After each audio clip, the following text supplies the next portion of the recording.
माँ बगलामुखी। माँ बगलामुखी के समस्त भक्तजनों को जय माता की। मित्रों, शत्रु पीड़ा, रोग, ऋण से आप कैसे पूर्णतः छुटकारा पा सकते हैं। आज के समय में 3 चीज़ें हमारे जीवन को बर्बाद करके रख देती हैं। अगर किसी के घर में बीमारी है तो यह भी एक चिंता का विषय है, क्योंकि बीमारी एक ऐसी समस्या है जिसके ऊपर हमारे कमाए हुए धन का काफ़ी हिस्सा हॉस्पिटलों में तथा डॉक्टरों के लिए निकालना पड़ता है। जो लोग ऋण से परेशान हैं, अकारण ही काफ़ी प्रयासों के बाद में भी उनको मेहनत का फल नहीं मिल रहा, ऐसे लोगों के लिए, तथा जो लोग शत्रु पीड़ा से ग्रसित हैं, या मैं यूँ कहूँ कि जैसे ही आप कुछ तरक्की करते हैं तो आपके शत्रु अकारण ही स्वतः बनने शुरू हो जाते हैं। क्योंकि आज के आधुनिक युग में कोई भी व्यक्ति अपने दुख से दुखी नहीं है। 90% लोग तो दूसरों के सुख से ही दुखी हैं। क्योंकि जिस मुकाम पर आप पहुंच गए हो उस मुकाम पर वह व्यक्ति नहीं पहुंच पा रहा, तो वह व्यक्ति आपसे ईर्ष्या करने लग जाता है। आज माँ बगलामुखी का एक ऐसा प्रयोग आपके लिए लेकर आया हूँ, जिस प्रयोग को करने के बाद आपके जीवन से शत्रु पूर्णतः समाप्त हो जाएंगे तथा शत्रु आपसे बैरभाव करना छोड़ देगा। माँ भगवती बगलामुखी 10 महाविद्याओं में अष्टम विद्या है।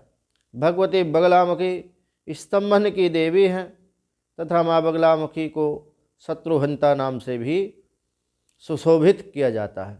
भगवती का एक नाम शत्रुहंता है।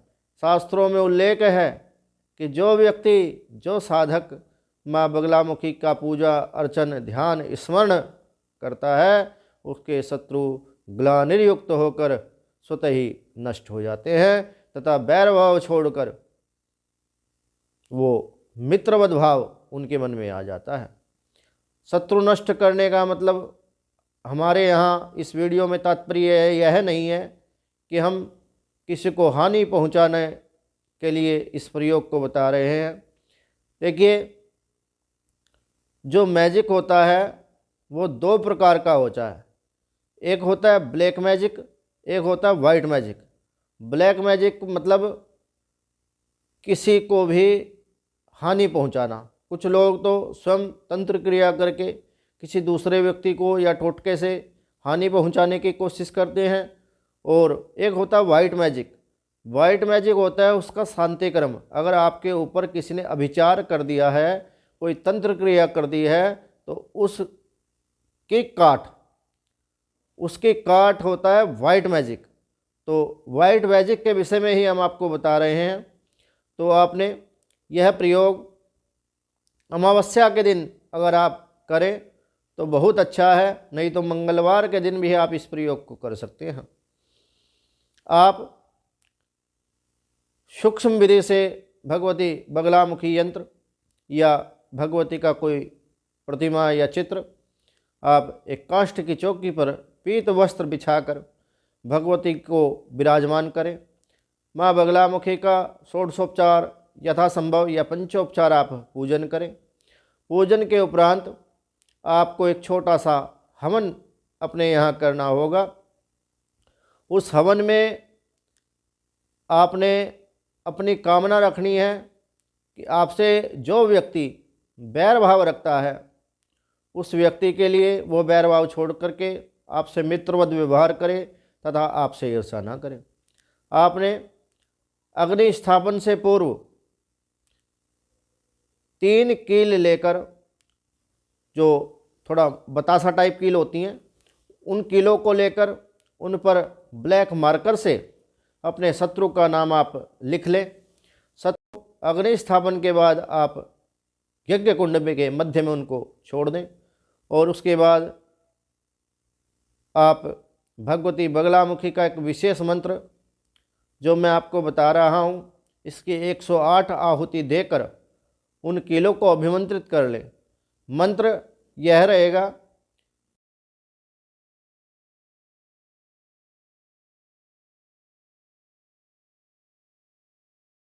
ओम पृतंगिरायै नमः। पृतंगिरे सकल कामान साध्य मम रक्षां कुरु कुरु सर्वान् शत्रुन् खादे खादे मारे मारे घाते घाते ओम ह्रीं फट स्वाहा। तो यह मंत्र विशेष प्रकार की मुद्रा से आपने आहुति देनी है।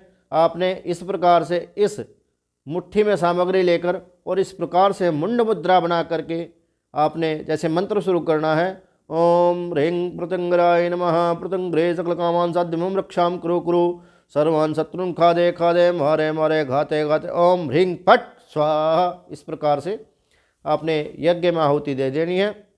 और यज्ञ में आहुति देने के बाद में 108 बार आप कम से कम इस मंत्र की होम करें। होम करने के उपरांत आप पूर्णाहुति करके भगवती का यथासंभव आरती, कर्पूर, नीराजलम आप आदि भगवती को समर्पित करें, तथा यज्ञ को ठंडा होने पर उन कीलों को आप पुनः निकाल लें।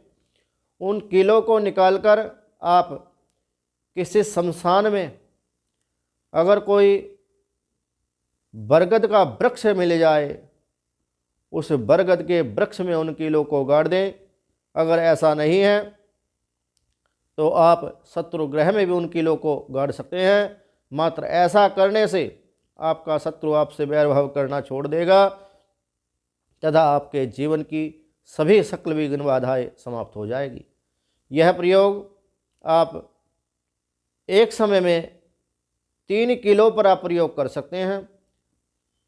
मेरे कहने का तात्पर्य यह है कि आप 3 शत्रुओं के लिए आप इस प्रयोग को कर सकते हैं, परंतु आपको याद रखना होगा कि किस कील पर आपने किस व्यक्ति का नाम लिखा है। ऐसा ना हो कि आपने नाम किसी और का लिख दिया और उसको किसी और के ग्रह में गाड़ दिया। अगर हाँ, बरगद का वृक्ष अगर है आपके आसपास तो आपको याद रखने की आवश्यकता भी नहीं है, परंतु अगर आपको शत्रु ग्रह में ही उन कीलों को गाड़ना है तो आपको यह स्मरण रखना होगा कि किस कील पर आपने किस व्यक्ति का नाम लिखा है।